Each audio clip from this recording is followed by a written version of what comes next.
Selamat datang di channel Guru IPA.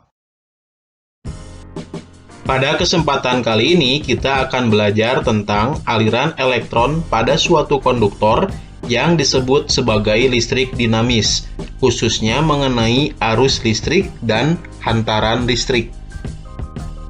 Listrik dinamis memiliki manfaat yang sangat besar dalam kehidupan kita. Malam tidak terasa gelap dan mencekam lagi karena penemuan lampu listrik oleh Thomas Alva Edison. Teknologi kelistrikan dapat berkembang pesat berkat temuan Ørsted dan Faraday. Jika kita perhatikan lampu atau peralatan elektronik lain yang menggunakan listrik, semua alat tersebut membutuhkan kabel sebagai penghubung aliran arus listrik.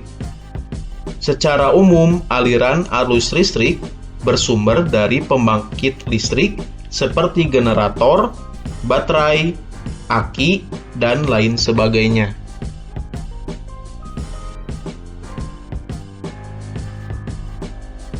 Perhatikan lampu listrik di rumahmu. Ketika kamu menyalakan lampu, tentunya kamu akan menekan saklar yang terpasang di dinding. Jika satu saklar ditekan, maka lampu akan menyala. Tetapi, mungkin lampu di ruangan lain tidak ikut menyala. Atau ketika kamu menekan saklar, ternyata lampu-lampu di beberapa ruangan akan menyala bersamaan. Ketika kamu menghubungkan lampu dan sumber listrik dengan menggunakan kabel, artinya kamu telah membuat sebuah rangkaian listrik. Pada rangkaian listrik tertutup atau saklar tertutup atau posisi on, arus listrik akan mengalir dan lampu menyala. Arus listrik mengalir karena pada ujung-ujung rangkaian ada beda potensial listrik yang diberikan oleh baterai sebagai sumber tegangan. Ujung kawat penghantar yang memiliki banyak elektron atau terhubung dengan kutub negatif baterai dapat dikatakan memiliki potensial listrik yang rendah.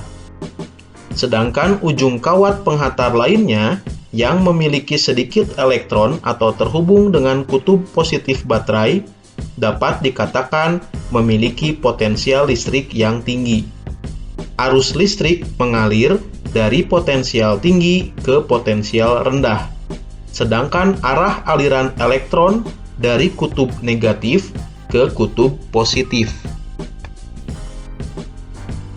Pada rangkaian listrik tertutup, besar arus listrik yang mengalir pada rangkaian dapat ditentukan dengan menghitung besar muatan listrik yang mengalir pada rangkaian setiap detiknya.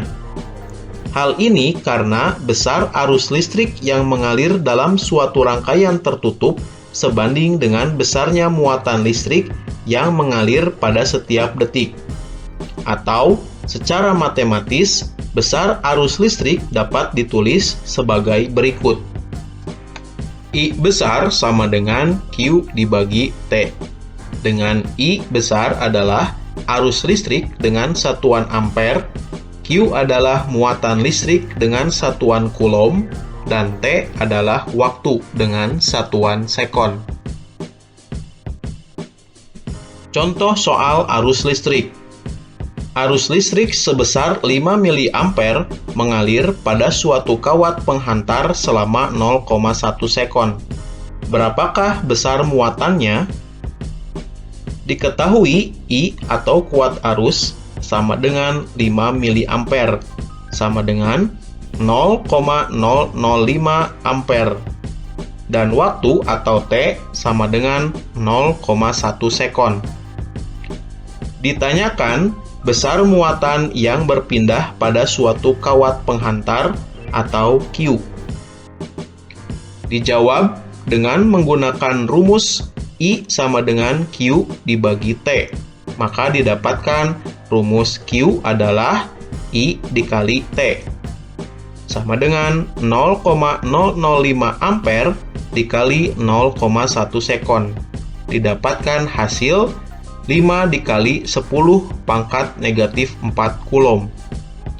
Jadi, besar muatan yang berpindah pada suatu kawat penghantar adalah 5 dikali 10 pangkat negatif 4 Coulomb.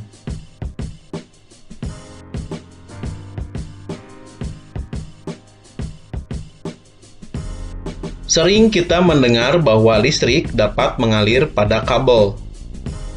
Pernyataan bahwa listrik mengalir sebenarnya berkaitan dengan muatan yang berpindah. Sebab, perpindahan elektron pada bahan akan menghasilkan arus listrik yang arahnya berlawanan dengan arah perpindahan elektron tersebut. Sering kita melihat orang menggunakan kabel untuk menghantarkan listrik dari suatu ujung kabel ke ujung lainnya.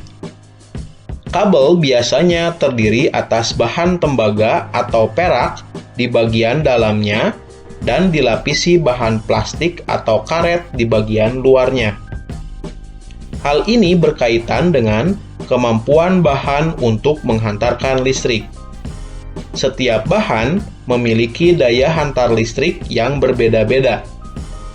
Tembaga dan perak merupakan bahan yang paling baik untuk menghantarkan listrik. Sedangkan plastik dan karet merupakan bahan yang tidak dapat menghantarkan listrik.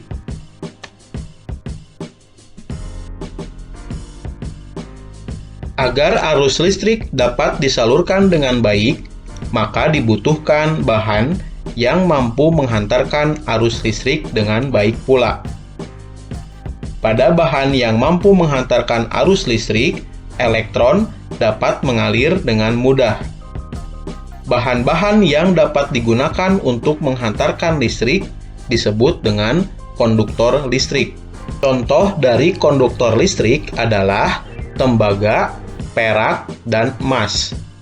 Meskipun perak dan emas merupakan konduktor yang sangat baik, tetapi karena harganya yang sangat mahal, kabel rumah tangga biasanya menggunakan bahan dari tembaga.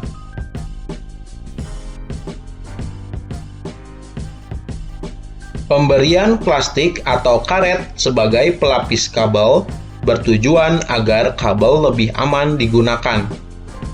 Sifat plastik dan karet tidak dapat menghantarkan arus listrik, sehingga kedua bahan tersebut masuk ke dalam kelompok bahan isolator. Bahan isolator ini adalah bahan yang sangat buruk untuk menghantarkan listrik, karena di dalam bahan ini elektron sulit mengalir.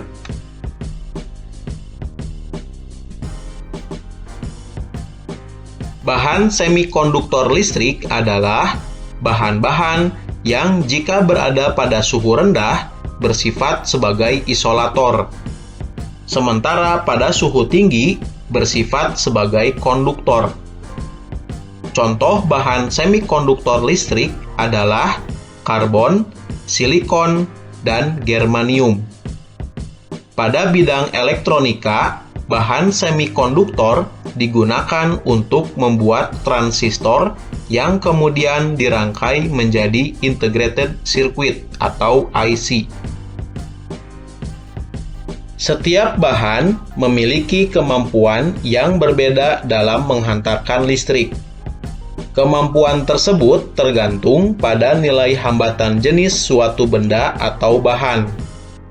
Semakin kecil hambatan jenis suatu bahan, semakin baik kemampuan bahan tersebut untuk menghantarkan listrik.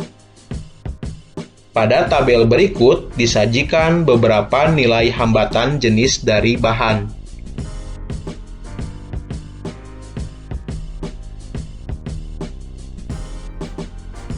Besar hambatan setiap jenis kawat yang panjangnya satu satuan panjang per satu satuan luas penampang disebut hambatan jenis.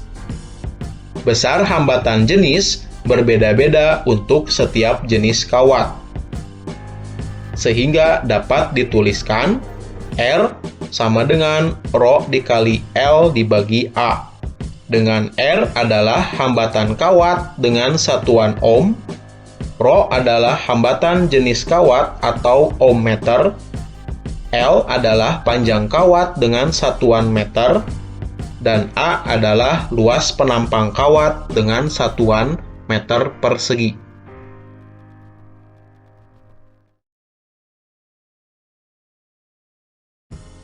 Terima kasih sudah menonton video ini.